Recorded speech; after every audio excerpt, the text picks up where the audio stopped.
요한계시록 2장 1절부터 7절까지만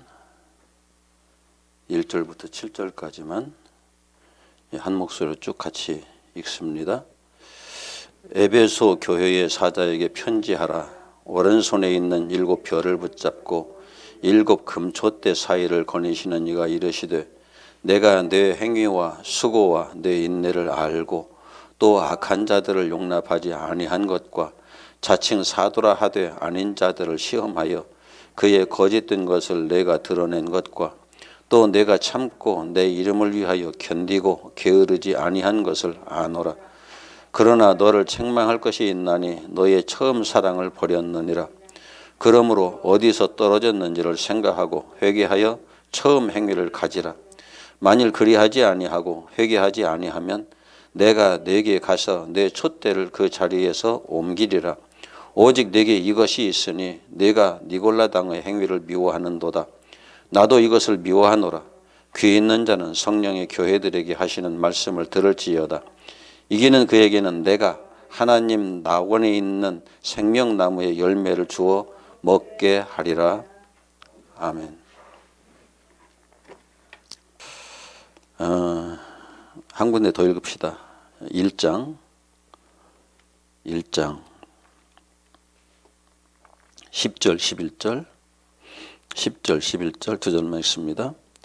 주의 날에 내가 성령에 감동되어 내 뒤에서 나는 나팔 소리 같은 큰 음성을 들으니 이르되 너희가 보는 것을 두루마리에 써서 에베소, 서머나, 버가모, 두아디라, 사데, 빌라델비아, 라오디게아 등 7 교회에 보내라 하시기로. 요한계시록에 직접 언급된 7 교회가 있어요. 직접 명문화된 건데 그 7 교회에게 주님께서 직접 말씀하시는 내용이 요한계시록 전체예요. 그런데 교회에게만 말씀하시는 것이 아니라 교회와 그 교회의 사자에게 말씀을 하시거든요. 또 이렇게 보면은 요한계시록이 아시아에 있는 7 교회에게만 한정된 메시지냐, 7 교회에게만 한정된, 7 교회 사자들에게만 한정된 메시지냐, 그렇게 생각할 수도 있지만 그게 아니라 이 아시아의 7 교회는 이 땅의 모든 교회를 통틀어서 상징하는 교회예요. 왜 그런가 하면은 이 아시아에 있는 7 교회, 요한계시록 2장 3장에 나와 있는 내용들인데 2장 3장에 나와 있는 7 교회의 내용을 쭉 읽다 보면은 이 땅에 있는 모든 교회가 다 여기에 속해 있다라고 충분히 이해할 수 있어요. 뿐만 아니라 그 내용을 읽다 보면은 이 땅에 있는 모든 교회의 사자들, 모든 교회의 메신저들, 그들도 여기에 속한 존재다 하는 것을 동시에 이해할 수 있어요. 이 땅의 모든 과거, 현재, 미래의 교회는 이 아시아의 7 교회에 주시는 말씀의 범주에서 벗어나지 못한다는 거죠. 사자들도 역시 마찬가지고요. 그래서 이 말씀은 아시아의 7 교회에 주시는 말씀이긴 하지만 이 땅의 모든 교회와 사자들에게 동시에 주시는 말씀이다. 이렇게 이해하는 게 맞고요. 그래서 이 땅에 또 어떤 사람도, 어떤 그 주의 종들도, 메신저들도 이 말씀은 나하고 상관없는 내용인데 라고 읽을 수 있는 부분이 전혀 없다는 거죠. 한 군데도. 모든 게 다 우리와 관계되어 있는, 관계된 것이 아니라 내게 주신 말씀이고 우리에게 주신 말씀이에요. 그냥 멀찍이 어떻게 떨어져 있어가지고 적당한 관계를 맺고 있는 그런 것이 아니라 직접적인 관계가 있는 말씀들이라는 거죠. 그리고 또 계시록의 구조에서 보면은 주님이 주시는 이 계시가, 예언의 말씀이 아시아의 7 교회를 직접 딱 지명해 가지고 주시거든요. 계시록 전체의 내용이 그래서 아시아의 7 교회에게 꼭 필요한 말씀인 거예요. 뿐만 아니라 이 땅의 모든 교회에게 꼭 필요한 말씀이고 이 땅의 모든 주의 종들에게 꼭 필요한 말씀인 거죠. 이것을 이해하지 못하면은 우리는 계시록을 보면서 이것은 어느 시대에 어떤 상황에서 누구에게 이런 식으로 자꾸 얘기를 하게 되거든요. 그렇다면 성경 전체를 또 그렇게 설명을 해야죠. 창세기는 어느 시대에 누구에게, 그 다음 출애굽기는 어느 시대에 누구에게, 그런 식으로 다 설명을 해야 되고, 그러면은 성경 전체를 통해서 나에게 주시는 말씀은 별로 없겠죠. 주님께서 이 땅의 모든 교회에게 직접 하시는 말씀을 아시아의 7 교회를 대표로 선정해 가지고 주시는 거고, 사도 요한이 주님의 이런 말씀을, 우리에게 주시는 말씀을 대필해 가지고 우리에게 보낸 메시지다, 이런 이야기예요. 그런데 주님이 주신 말씀의 특징이 또 이게 시공간을 초월하신 그 주님이 시공간을 초월해서 우리에게 주시는 말씀이거든요. 시간과 공간을 초월해서 주시는 말씀입니다. 오늘 주신 유인물에서 지금 3페이지 쪽이에요. 그래서 이 땅의 모든 교회가 시공간을 초월해서 주시는 주님의 말씀이기 때문에 이 땅의 모든 교회가 이 예언의 편지를 받는 대상이에요. 나는 예외일 거야. 이건 나하고 상관없는 말씀인데, 이런 말씀이 없다는 거예요. 계시록에서. 이걸 꼭 기억하세요.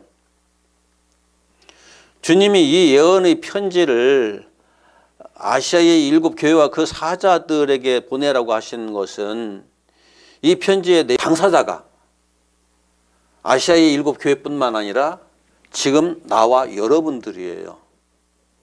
그래서 계시록을 읽으면서 이게 내게 주신 편지다 라는 차원에서 읽어야 되는 거죠. 내게 주신 편지다. 내게 주신 편지인데 이건 나하고 별로 상관없어 보이는데 하는 것들이 있으면 안 되죠. 전부 다 나와 주님과의 내용들인데, 예언이라고 기록되어 있지만 요한계시록을 깊이 들여다보면은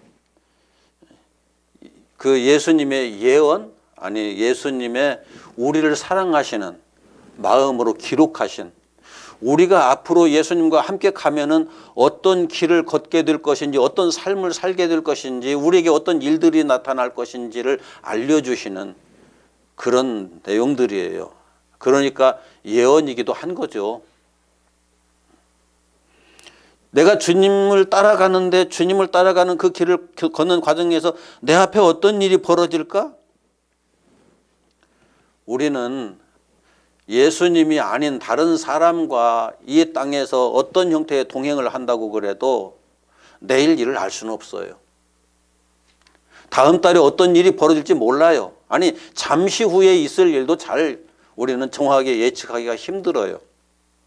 그런데 예수님은 내가 예수님을 따라가면은 앞으로 어떤 이런 일들이 벌어질 것이다라는 걸 다 말씀하고 계신 거예요. 그래서 요한계시록이 예언인 거죠. 그 역사 속으로 지금 예수님은 이 편지를 통해서 나와 여러분들을 초대하고 있는 거예요. 나하고 같이 가자, 이 길을. 계시록을 읽으면서 주님과 내가 주님과 주님이 나와 함께하며 가게 되는 길이구나라는 것을 이해를 하면은, 이미 다 말씀하셨으니까 이해를 하면은 그 길을 가기가 그래도 비교적 수월하겠죠. 그런데 계시록의 내용을 보면 수월하지가 않아요. 주님께서 직접 말씀하신 대로 좁은 길이라는 것이 실감이 나요. 좁은 길일 뿐만이 아니라 그냥 단순히 좁은 것이 아니라 그냥 너무너무 힘들고 어려운 십자가의 길이다 하는 것도 확인할 수 있어요. 그런데 중요한 것은 이 길을 가면서 승리해야만이 주님께서 약속하신 그 약속을 이루는 사람이 되는 거고, 주님께서 내게 주시겠다고 한 것들을 받을 수 있는 사람이 되는 거죠. 하나님께서 태초부터 약속하셨던 그 약속하신 것들을 받을 수 있는 사람이 되는 거죠. 그런데 우리가 포기하면 모든 걸 다 잃고, 주님께서 초청하신 이 길을 내가 선택하면 모든 걸 다 얻을 수가 있어요. 엄청난 차이죠.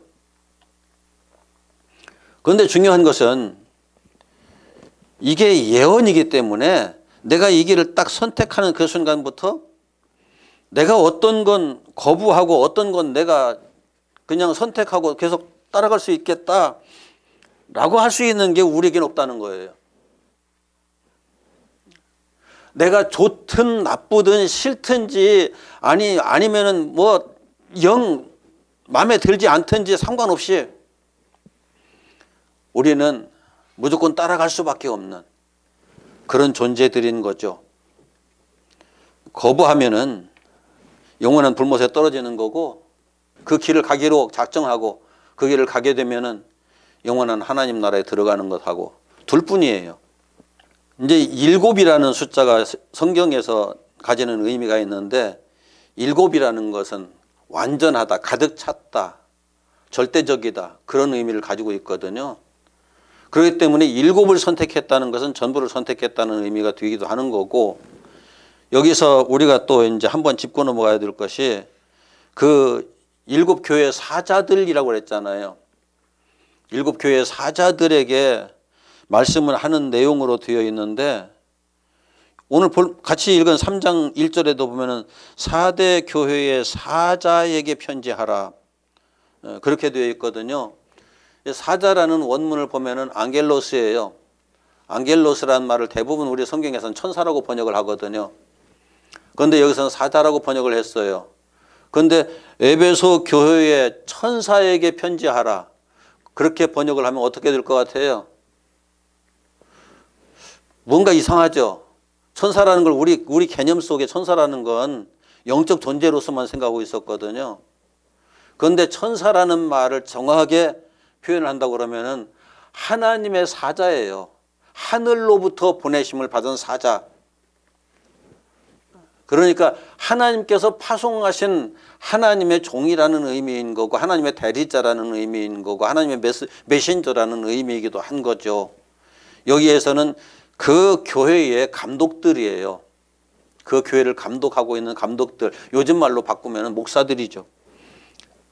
그런데 그 목사도 결국은 알고 보면 목사이기 전에, 메신저이기 전에, 하나님의 사자이기 전에 예수 그리스도 앞에서 하나의 양이거든요. 그냥 성도거든요. 그런 차원에서 중요한 거고, 단 하나님의 손에 더 강력하게 붙들려 있다는 차원만 달라요. 이런 그 성경에 있는 여러 가지 그 표현된 내용들을 우리가 두루두루 넓게 이해해야 계시록을 이렇게 이해하는데 어려움이 없어요. 요한계시록뿐만이 아니죠. 성경 66권 전체가 이런 특징들을 다 가지고 있기 때문에 창세기도 창세기를 기록할 당시의 사람들에게만 필요했던 게 아니고 지금 우리에게도 역시 똑같은 말씀으로 주어진 것이니까요. 66권 다 그렇죠. 결국은 요한계시록의 모든 내용은 이 땅에서 예수 그리스도의 길을 걷고자 하는 모든 이들을 향한 예수 그리스도의 예언이다, 이렇게 이해를 하면 되죠. 4페이지로 넘어갑니다. 어떤 내용이 나와 상관없고 어떤 내용은 나와 상관이 있는 것이다, 절대 그렇게 생각하지 마세요. 계시록을 읽어가면서. 자, 두 번째 문단으로 갑니다. 이 땅의 가시적 교회에는 참 교회와 거짓 교회가 함께 섞여 있습니다. 이것은 모든 신학생들이 신학교에서 반드시 배우는 내용입니다.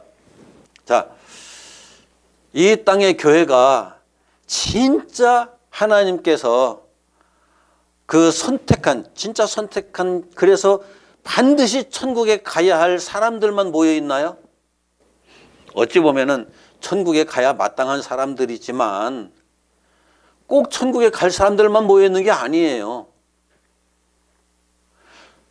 그냥 우리가 흔히 사용하는 대로 선택된 사람도 있고 선택되지 않은 사람도 있고, 저는 선택이라는 말을 잘 받아들이지 않거든요.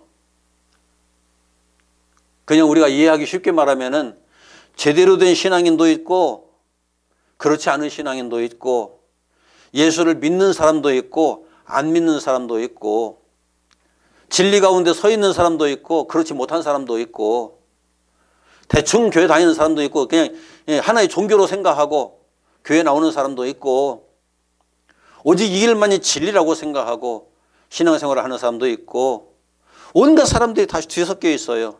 이게 교회의 모습이에요. 그런데 교회 안에 100명이면 100명, 1000명이면 1000명 다 다르거든요. 똑같지 않거든요. 똑같은 사람 하나도 없어요. 그런데 알고 보면은 이 나 한 사람 개인 속에도 하나님께 전적으로 맡겨진 부분도 있고, 아직까지도 내가 꼭 붙잡고서 놓지 못하는 부분도 있고, 나 하나의 인격 속에도 굉장히 다양한 것들이 막 뒤섞여 있거든요. 이런 속성들을 다 가지고 있어요. 그래서 우리가 어떤 원리를 배웠다고 해서 그 원리를 다 적용해가면서 사는 사람이냐? 그건 불가능해요. 우리들 생활해보면 알잖아요. 정말 생각해보면 이게 맞아. 생각해보면 꼭 이렇게 해야 돼. 그런데 내 마음, 내 감정, 또 내 여러 가지 환경들, 이런 것들이 나를 그쪽으로 가지 못하게 하는 일들이 생긴다고요. 그렇게 해야 되는 것이 옳은데 내 기분이 안 내켜서 못하는 일들도 생긴다고요. 그러니까 어떤 원리가 그렇다는 걸 이해했다고 그 원리를 완벽히 수행할 수 있는 사람이냐? 그건 아니에요. 그럼 목사면 다른가? 목사도 아니거든요. 이 땅에 어떤 사람도 그것으로부터 자유로운 사람은 없어요. 자기 자신이 가지고 있는 지식과 자기 자신이 가지고 있는 감성과 이 모든 것들이 딱 통일돼서 하나처럼 움직이는 사람 잘 없어요. 어차피 그게 인간이에요. 그런 모습을 인간답다고 얘기를 하기도 하죠. 그렇지 않으면 로봇이겠죠. 이건 믿음이 있고 없고와의 차원이 아니에요. 믿음이 아주 강한 믿음을 가지고 있어도 그 믿음과는 상관없이 습관처럼 툭툭 튀어나오는 것들도 많이 있거든요.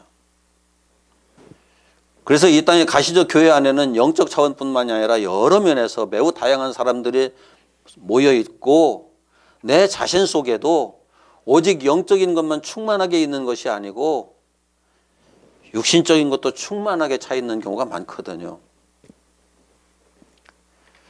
이것이 이 계시록에 기록된 7 교회의 특징들이에요. 그렇기 때문에 7 교회를 말할 때 7 교회만 말하는 것이 아니라 여기에 내 모습이 담겨져 있다는 것도 이해를 해야 돼요. 계시록을 섬세하게 지금 훑어가는 과정이 아니기 때문에 7 교회에 대해서는 오늘만 말씀드리고 그냥 넘어갈 텐데, 자, 7 교회 중에 처음부터 끝까지 칭찬만 들은 교회도 있어요. 서머나 교회와 빌라델피아 교회가 그 대표적인데, 아니 두 교회뿐이죠. 칭찬만 들은 교회가. 오직 칭찬만 들은 교회에도 주님께서 끝에 가서 하시는 말씀이, 네가 죽도록 충성하라. 그리하면 내가 생명의 면을 내게 주리라. 이제까지도 충성했지만 앞으로 더 충성해야 된다. 그런데 충성을 얼마만큼 해야 되느냐? 죽도록 충성해라. 좀 너무 하시는 거 아니에요? 그만하면 됐다고 하시면 괜찮을 텐데, 이제까지도 정말 죽을 만큼 충성했는데 앞으로는 죽을 만큼이 아니라 죽기까지 충성하라는 거거든요.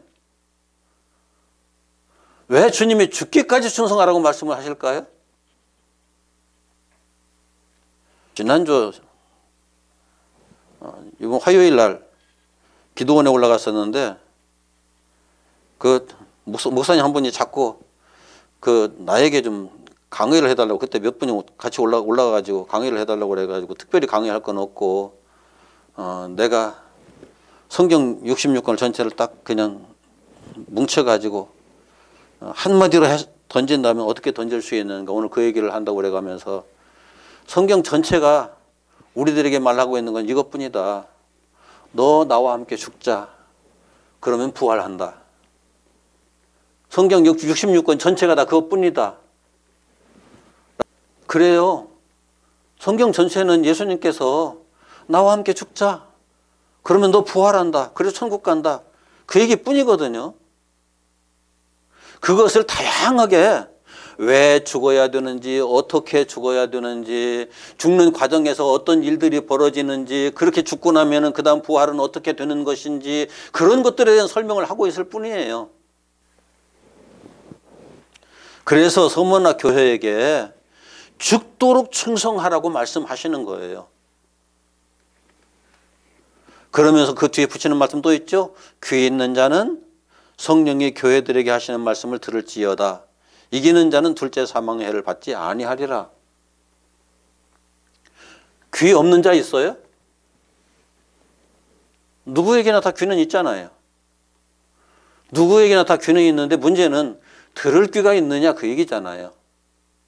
들을 귀가 있다는 것은 하나님의 말씀을 들었는데, 아니 안 들리는 사람 어디 있어요? 여기 앉아있는 사람 100명이 앉아 1000명이 앉아서도 다 들어요, 듣기는.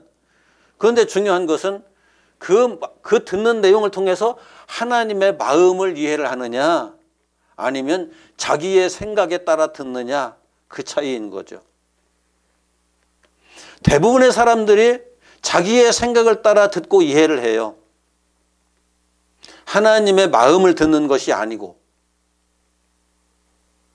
그렇기 때문에 자기의 생각을 따라 듣는 것이 아니라 지금 이 말씀하시는 예수님의 그 마음을 들으면은 엄청난 영적 싸움이 시작될 거고, 엄청난 영적 싸움이 진행되는 과정에서 그 싸움을 이기면은 지옥에 가지 않는다. 둘째 사망의 해를 받지 않는다라고 말씀하시는 거예요. 그렇다면 지면은 어떻다는 거예요? 이 싸움에서 지면은 지옥에 간다는 거죠. 그런데 오늘날 대부분의 교회에서 영적 싸움에 대해서 말하지를 않아요. 이게 참 얼마나 안타깝고 답답한 건지 모르겠는데, 성도들이 영적 싸움을 싸워야 하고 영적 싸움을 싸우지 않으면 지옥에 간다는 것을 말해야 되는데, 그리고 영적 싸움에서 반드시 승리해야만 주께서 약속하신, 하나님께서 약속하신 하나님 나라로 들어가게 되는데, 그것에 대해서는 자세하게 얘기하지 않아요. 오히려 엉뚱한 걸 가지고 자꾸 싸우라고 그래요. 그건 아니죠. 그 빌라델피아 교회 하시는 말씀 중에 5페이지 밑쪽에 이기는 자는 내 하나님의 성전의 기둥이 되게 하리니, 하나님 나라의 기둥 같은 존재가 되게 한다. 결코 다시 하나님 나라에서 빼낼 데가 없다.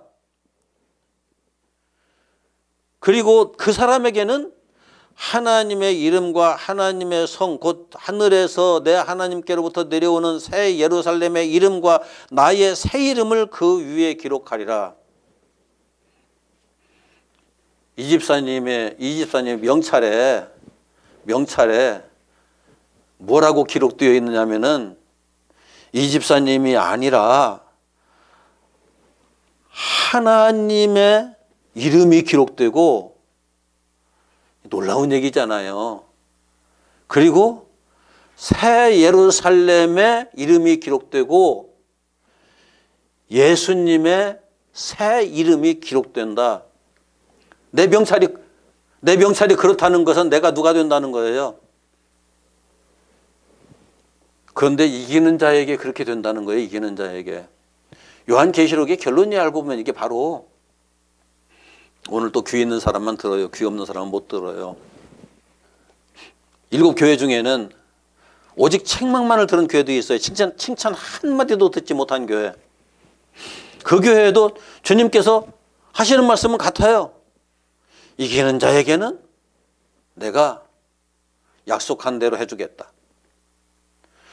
지금까지 내가 신앙생활을 엉망진창으로 했든지 지금까지 내가 신앙생활을 정말 멋지게 잘 했든지 이것과는 아무 상관없이 오늘부터 내가 어떻게 살아가느냐.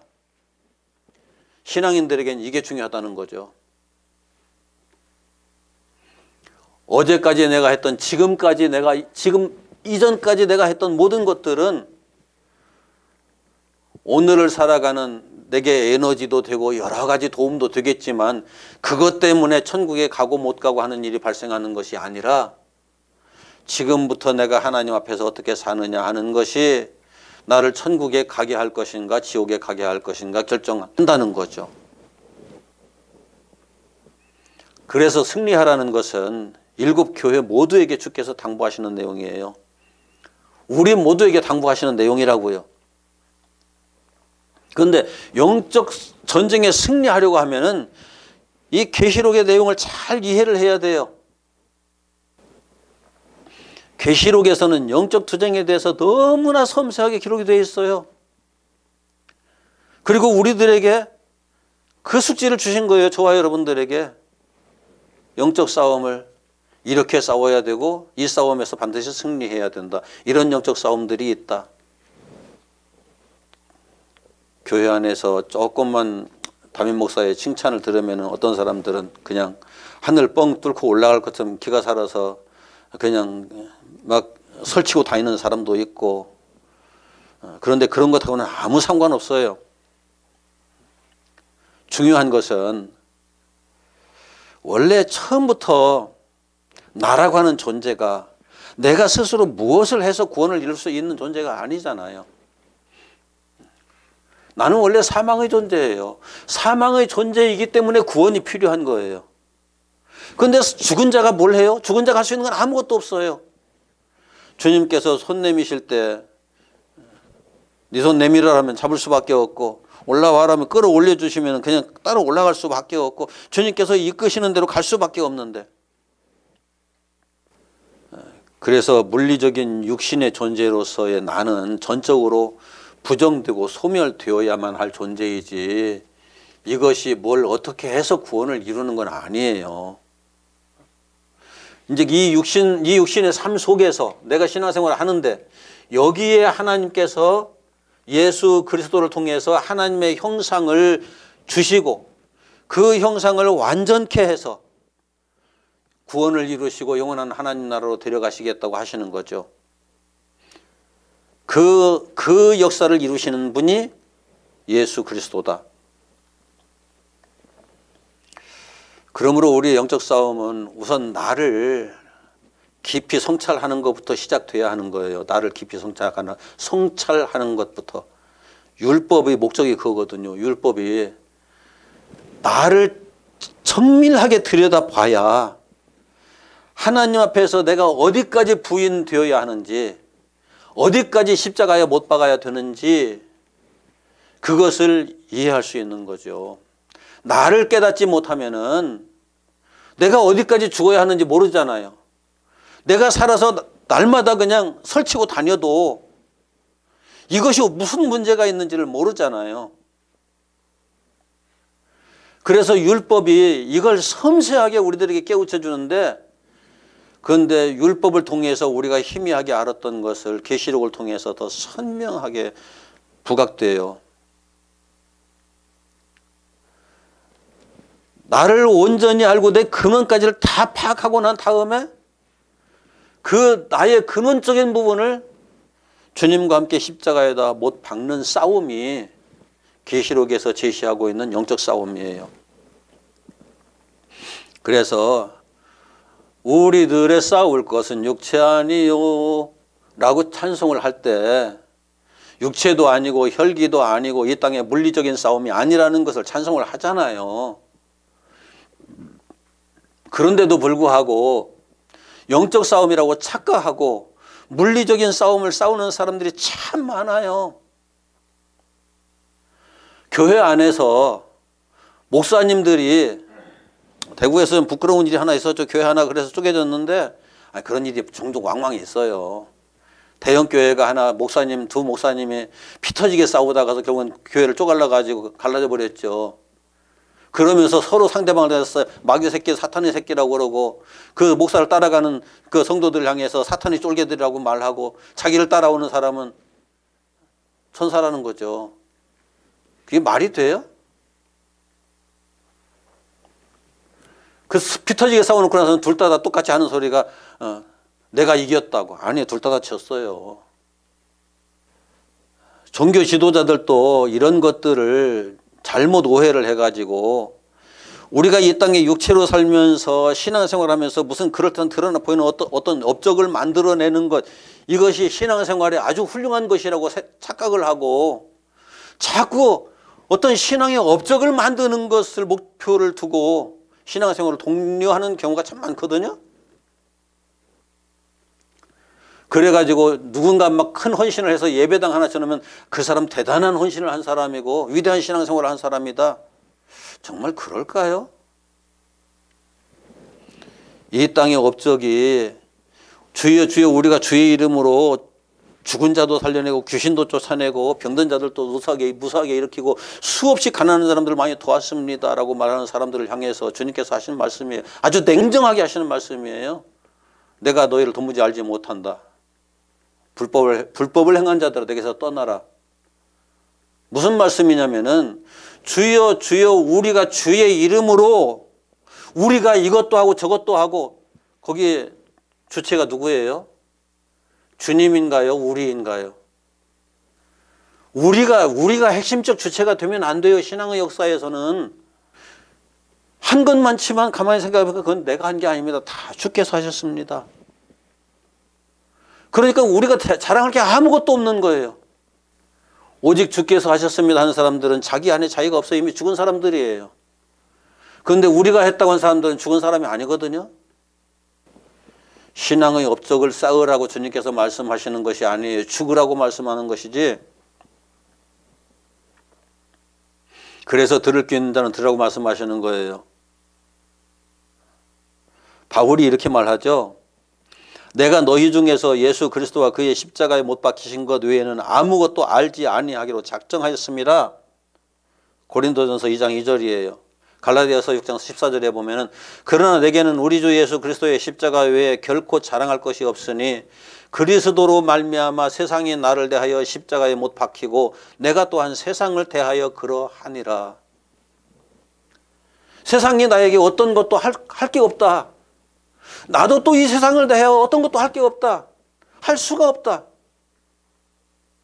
내가 할 수 있는 것 단 한 가지, 예수 그리스도와 함께 그 십자가에 못 박히는 것 이외에는 다른 걸 아무것도 한다는 게 불가능하다. 이런 내용을 들을 귀 있는 자만 들어요. 들을 귀 없는 자는 듣지 못해요, 결코. 요한계시록에서 나팔을 불고 대접을 쏟잖아요. 나팔을 분다는 것은 저도 지금 여러분들에게 나팔을 불고 있는 거예요. 이건 이런 거다, 저건 저런 거다 하고 지금 나팔 불고 있어요. 대접을 쏟는 건 여러분들이 이 말씀을 듣고서 생활 속에 적용해 가는 거예요. 들리고 부어지는 역사가 우리의 삶 속에 계속 일어날 때 비로소 내 삶이 바뀌기 시작하거든요. 내 영적 세계가 어마어마하게 확장되기 시작하거든요. 그런데 말씀을 들으면서 깨닫지 못한 자들은 어차피 망할 수밖에 없어요. 망할 자들이기 때문에 깨닫지 못하겠죠. 말씀을 듣고 구원받을 자들은 구원받고 계시록 저 끝에 가면 어차피 구원받을 자들은 구원받고 망할 자들은 망한다. 들으면서 망하게 내버려둬라. 이게 참 안타까운 일이죠. 9페이지로 넘어갑시다. 창조주 하나님은 당신의 메신저들을 통해서 이 땅에서 새 생명의 존재들을 형성하시고 태어나게 하시고 성장하게 하시고 성숙한 존재가 되게 하십니다. 그리고 이 일은 땅에서 가시적 또는 불가시적 교회라는 시스템을 통해서 진행하고 이루십니다. 자, 왜 교회를 이 땅에 만드셨을까요? 교회 만들지 말고 그냥 한 사람 한 사람 불러내서 한 사람 한 사람 따로따로 그냥 예수 잘 믿게 하고 천국까지 끌고 가면 될 텐데 왜 교회라는 시스템을 이 땅에 만드셨을까요, 주님이? 그게 영적 훈련장이기 때문에 그래요. 영적 훈련장. 산꼭대기 올라가서 나 혼자 신앙생활하는 건 진짜 멋있게 할 수 있어요. 그런데 시장에서 던펴놓고 장사를 해가면서 신앙생활을 한다는 것이 얼마나 지난 화요일 날 만났던 목사님이 저하고 좀 공부도 같이 하고 교제를 했던 분인데, 성도들 보고 있느라면 안타깝다고.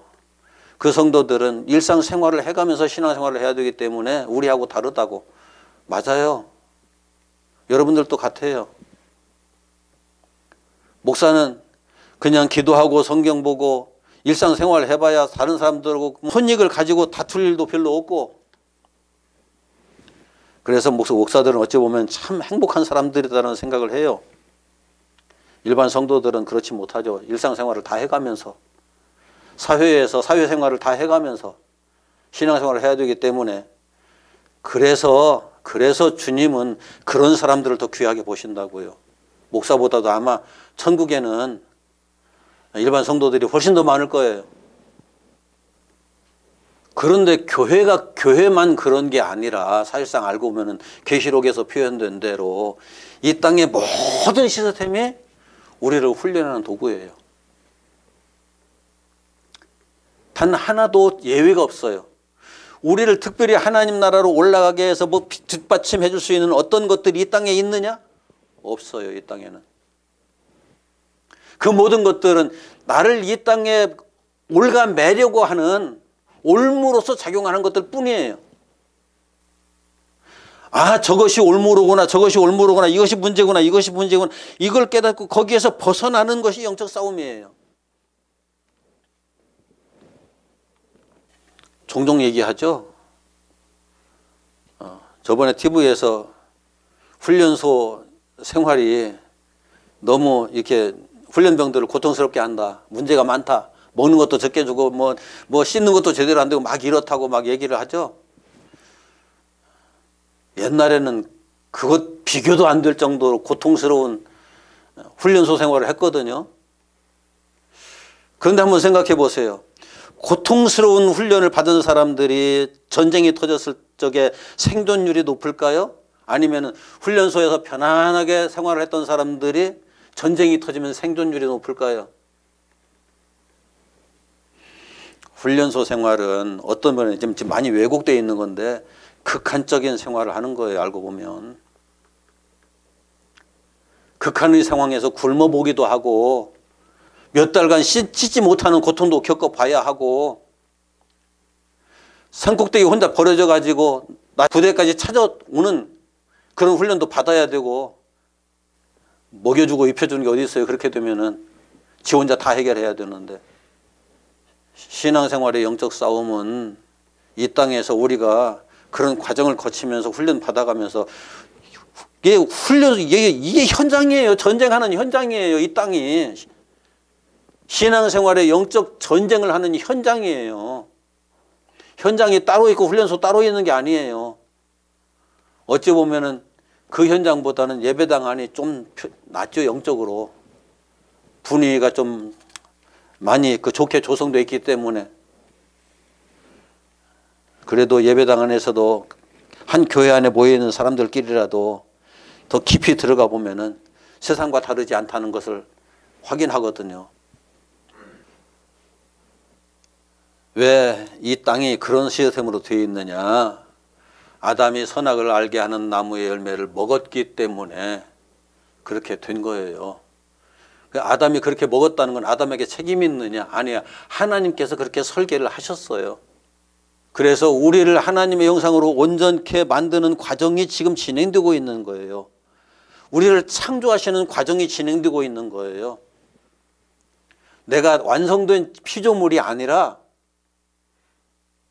지금 창조되어져 가고 있는 피조물이에요. 이것을 기억해야 돼요. 그렇기 때문에 이 성도들이 모여있는 교회에서 메신저가 전할 메시지가 우리가 창조되어져 가고 있고 그 완전한 자리로 향해서 이렇게 진행되고 있다는 것에 대한 분명한 메시지를 전해야 되는데, 메시지를 듣다 보면은 이게 세상의 메시지인지 교회의 메시지인지, 세상 얘기를 하고 있는 건지 교회 얘기를 하고 있는 건지, 이런 것조차도 구분이 되지 않는 메시지를 전하고 있다고 그러면은 그건 크게 잘못된 거죠. 올바른 나팔을 불어야 되고 올바른 대접을 쏟아야 되는데, 나팔 부는데 세상에 온갖 잡동사니가 다 섞여 있고, 거기에 대접을 쏟는데 대접 속에 온갖 세상의 잡동사니가 다 섞여 있어 가지고 그런 것들을 쏟아 부어가면서 그런 나팔을 불어가면서 이것이 하나님께서 하시는 말씀이라고, 아니죠. 그렇게 되면 큰일 나는데 그걸 몰라요. 그런 소리를 들어가면서도 이해를 못하고 그런 대접이 쏟아 부어지는 대로 그런데도 불구하고 이해를 못하는 일이 발생한다고 그러면은 이게 얼마나 답답한 일이에요. 중요한 건 그래요. 목사들이나 성도들이나 성경을 볼 때, 또 신앙의 정말 좋은 신앙의 책들을 볼 때 안경을, 자기 마음에 드는 안경을 끼고 봐요. 그래서 이것이 적당히 번역이 돼 가지고 내 속에, 내게 읽혀지는 것은 전혀 다르게 읽혀지거든요. 하나님께서 말씀하신 대로 읽혀지는 게 아니라. 우리가 듣는 것도 그래요. 듣는 메시지도 하나님께서 분명하게 정확하게 말씀하시는데 여기에 번역기를 하나 꽂고 있어요. 귀에. 학문적인 용어로 하면 그 변조기를 꽂고 있다고 이제 제가 원문에는 그렇게 써놨는데, 그래서 달리 번역해서 들리는 거예요. 내 소리로. 세상의 소리로. 그러니까 하나님의 말씀이 제대로 보일 수가 없고 들릴 수가 없죠. 제대로 들리기만 하면은 엄청난 생명의 역사가 일어날 수밖에 없고, 거기에서 그 제대로 들린 사람이 영적 싸움을 싸우지 않을 수가 없고, 제대로 깨달은 사람이 느슨하게 신앙생활을 할 수가 없어요. 신앙생활을 해가면서 내가 듣고 싶은 소리를 들으려고 하는 사람은 이미 진리에서 벗어난 사람이에요. 내가 보고 싶은 내용들만 보려고 하는 사람은 이미 신앙의 세계에서 벗어난 사람이에요. 요한계시록에서 7 교회에 예수께서 각각 하시는 말씀은 그들의 그 영적 상태를 어느 정도 확인시켜주는 내용이기도 하지만, 그것이 구원을 이렇게 가르는 말씀들은 아니거든요. 우리들의 모습 그대로라니까요. 지금 현재 우리들의 모습 이대로가 구원을 결정짓는 거 아니라는 말이에요. 이제부터 우리가 영적 싸움을 어떻게 싸워서 승리하느냐, 승리하지 못하느냐, 이것이 중요하다는 거죠. 꼭 기억해야 될 거 있어요. 몇 번째 지금 제가 강조하는 건데, 아무도 나는 되었다고 말해서는 안 돼요. 나는 되었다. 주님께서 이렇게 말씀하시지 않았거든요. 서머나 교회, 빌라델비아 교회 되었다고 말씀하시지 않았어요. 지금부터 싸워라, 승리해라, 그러셨죠. 그래서 다 되었다고 내가 바로 진리에 바로 선, 가장 확실하게 진리에 선, 그래서 이것만이 옳은 것이라고 말하는 사람이라고 하면 그 순간 그 사람은 이미 사탄의 손아귀에 잡혀있는 사람이라고 생각할 수밖에 없어요. 우리는 오늘 또 최선을 다해서 말씀에 우리 자신을 맡겨드릴 뿐이고, 주께서는 오늘도 우리 안에서 말씀으로 구원의 역사를 이끌어 가시죠. 그러나 그 역사에는 엄청난 영적 투쟁이 있다. 생각지도 못한 일들이 펑펑 터지면서 나를 그 투쟁 속으로, 전쟁의 한복판 속으로 끌고 간다. 그걸 꼭 기억하세요. 그 전쟁의 한복판 속으로 내가 끌려 들어갈 때 그때 나는 어떻게 해야 될까? 승리하는 자가 되려면 꼭 감사하십시오. 이럴 때도 감사하고 저럴 때도 감사하고, 그냥 주님 앞에 조용히 고개 숙여서 감사합니다. 주님의 뜻대로 되기를 원합니다. 이것이 영적 투쟁에서 승리하는 지름길이라고 저는 이해를 하고 있어요. 불평하기 시작하니까 안 되더라고요. 엉망진창이 돼버리더라고요. 뭐든지 다. 그냥 하나님께 감사하는 삶을 통해서 계속 승리해 가면서 우리 어차피 다 부족하잖아요. 너무 많이 부족하잖아요. 부족하지만 이길 수 있게 해주는 건 주님이 하시는 것이지 내가 하는 게 아니니까. 이제까지 나를 여기까지 이르게 해주신 주님께 감사하고 앞으로도 계속 이기게 해주실 것을 감사하고 그래가면서 이 영적 투쟁에서 승리할 수 있는 우리 모두가 되기를 바랍니다. 기도합시다.